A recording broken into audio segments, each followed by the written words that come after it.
अस्सलामु अलैकुम नाज़रीन, मैं सैयदा ज़ाहिरा आबिदी आपकी मेज़बान आज आपकी खिदमत में जो पोस्ट लाई हूँ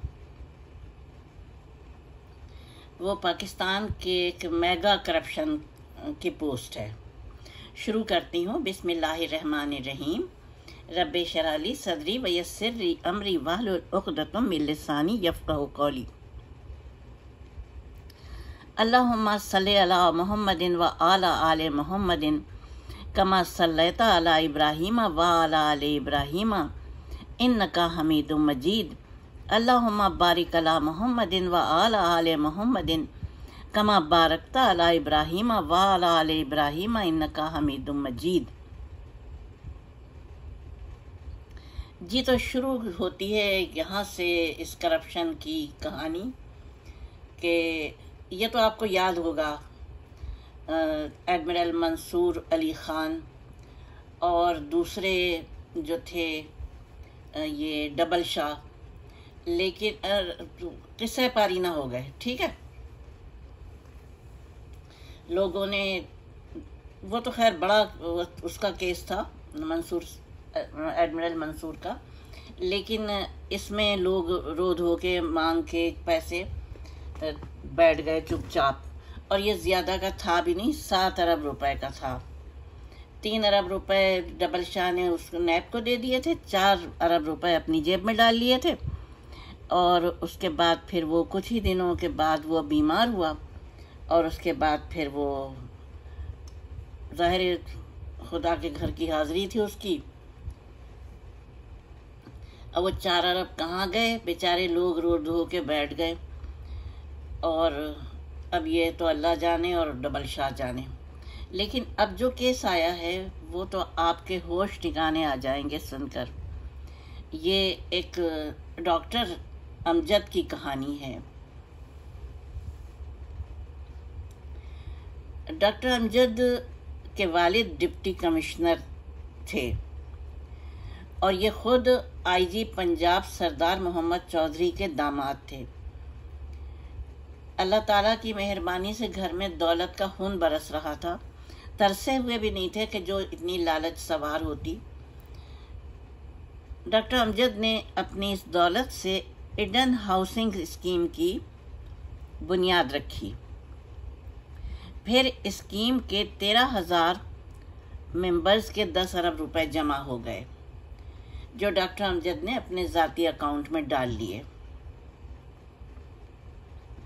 फिर पाकिस्तान पीपल्स पार्टी के दौर में उनकी एक शख्स से दोस्ती हुई ओहदेदार से पीपल्स पार्टी के, और उसके साथ मिलकर इन्होंने EOBI की रकम भी गबन कर ली। अब आप देखिए कि EOBI क्या होता है। ये बेचारे पेंशनर्स की पेंशन होती है, लेकिन इन लोगों को क्या मालूम कि गरीब क्या होता है। फिर डॉक्टर अमजद ने एक फर्जी प्लॉट बताया जफ़र गोंदल को और उनसे 2 अरब रुपए ले लिए। लेकिन वो तो ज़ाहिर जाली प्लॉट था। बाद में ये रकम खुद रख ली, आधी आधी करके, आधी जफ़र गोंदल को दे दी, आधी खुद रख ली। वल्लाह आलम बिस्सवाब। अब यूँ हुआ, जब अभी करप्शन चल ही रहा था कि डॉक्टर अमजद के 10 अरब रुपए से 12 अरब हुए, 12 अरब से फिर 25 अरब हो गए।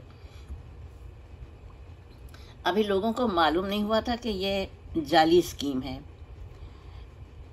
लेकिन जैसे ही मालूम हुआ वो उन लोगों ने एहतजाज शुरू किया कि हमारे पैसे वापस करो। लोग पहुंच गए अदालत। इफ्तिखार मोहम्मद चौधरी का तूती बोल रहा था। अदालत में हाज़िरियाँ शुरू हुईं, लेकिन लाहौर के एक वकील के ज़रिए चीफ जस्टिस इफ्तिखार मोहम्मद चौधरी और डॉक्टर अमजद के दरमियान राब्ता हुआ और ये राब्ता बहुत जल्द रिश्तेदारी में बदल गया। जी हाँ, जैसी रूह वैसे फ़रिश्ते। हुआ यूँ कि डॉक्टर अमजद ने अपने साहबजादे मुर्तज़ा अमजद का रिश्ता इफ्तिखार मोहम्मद चौधरी की साहबजादी के साथ दिया और ये शादी हो गई। और इस तरह ईडन हाउसिंग स्कीम की का फ्रॉड 25 अरब रुपए का, EOBI के केसेस सब बंद हो गए। नैब को मालूम हुआ, नैब ने रेड वारंट जारी कर दिए। FIA ने मुर्तज़ा अमजद को 26 सितंबर 2018 को दुबई से गिरफ्तार किया। चौधरी मोहम्मद इफ्तिखार साहब ने कोशिश की और लाहौर हाई कोर्ट के एक जज ने रेड वारंट को गैर कानूनी करार दे दिया और ये पूरा ख़ानदान कनाडा जाकर ऐश करने लगा। इस दौरान नैब ने कोशिश की कि पुली बारगेन हो जाए, लेकिन ये डॉक्टर अमजद राज़ी नहीं हुए, क्योंकि ये 3 अरब रुपए में से सिर्फ ये 25 अरब रुपए में से सिर्फ 3 अरब नैब को देना चाहते थे और 22 अरब रुपए माफ़ करवाना चाहते थे। नैब ने ये बात नहीं मानी, लेकिन अभी ये केस चल ही रहा था कि डॉक्टर अमजद एक पुरस्रार बीमारी का शिकार हो गए। फ़ौरन पाकिस्तान आए, इलाज शुरू हुआ, लेकिन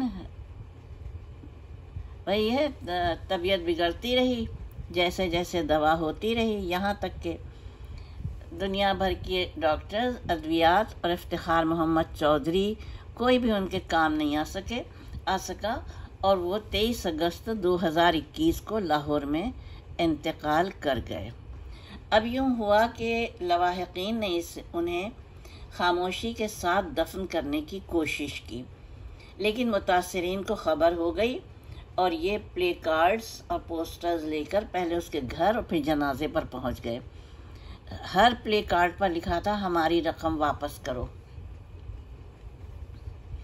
और वो नारे भी लगा रहे थे, हमारी रकम वापस करो।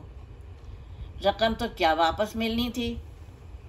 जनाजा दफन करने के लिए पुलिस बुलवाई गई और फिर पुलिस की निगरानी में वो जनाजा दफन किया गया। लेकिन कमाल की बात यह कि अपने जिन बच्चों के लिए इन्होंने ये अरबों रुपए कमाए थे, उनमें से कोई भी इनके ख़ानदान का फ़र्द नहीं था इनकी तदफीन के मौके पर। सब कनाडा में ही बैठे रहे और यहाँ जो इनके रिश्तेदार थे, दूर पार के या जो करीब के जो भी थे, उन्होंने ले जाके सुपुर्द खाक किया। वो भी किस तरह से कि नारे लग रहे थे कब्र के ऊपर कि हमारी रकम वापस करो। अच्छा, तदफीन हो गई और तदफीन के बाद भी कब्र पर पुलिस का पहरा लगाया गया, क्योंकि रिश्तेदारों को डर था कि मुतासिरीन उनकी कब्र खोद के और उनके साथ हशर नशर करेंगे। अस्तग़फ़िरुल्लाह रब्बी व अतूबु इलैह। ये निशान इबरत है, ये सोचने का मकाम है कि क्या हम अपनी उक़बा की बर्बादी का सामान नहीं करते हैं। दुनिया में कुछ लोगों को बेचैन करने के साथ उनकी उम्र भर की जमा पूंजी गस्ब करने के साथ क्या हर लम्हा हर लहजा हम कब्र से करीब नहीं होते जाते हैं? क्या यही एक इंसान का, एक मुसलमान का शिवा होना चाहिए कि जब वो मर जाए तो उसकी कब्र पर लोग फातिहा ख़ानी के लिए नहीं बल्कि बद्दुआएं और कोसने देने के लिए आएँ? ये हर शख्स के लिए सोचने की बात है जो अपने बच्चों के लिए हराम की कमाई जमा कर रहा हो। और मैंने उन लोगों को भी देखा है जो हक हलाल की कमाई से अपने बच्चों को परवरिश करते हैं, तो वो कितने साहिब इज़्ज़त उनकी ज़िंदगी होती है और साहिब इज़्ज़त उनकी मौत होती है। बस इबरत के अलावा कोई दूसरा वो है नहीं, मेरे पास लफ्ज़ है नहीं इस वाक़े के लिए। और ये तो देखिए सामने इंसान के, हम सबकी आंखों के सामने ये चीज़ पेश आई कि उनको इस तरीके से लोगों ने वो किया, प्ले कार्ड ले लेके पहुँचे। आप बताइए कि कब्र के अंदर क्या होगा, ये तो अल्लाह ही बेहतर जान सकता है। और क्या कहूँ, मेरे पास मुझे लगता है जैसे अल्फाज गूंगे हो जाते हैं।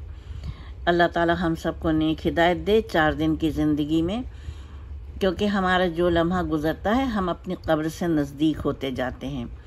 खुदावंद करीम आप सबको अपनी अमान में रखे, धोखेबाजों से, शरपसंदों से बचाए और हमारी रोज़ी की हिफाजत फरमाए।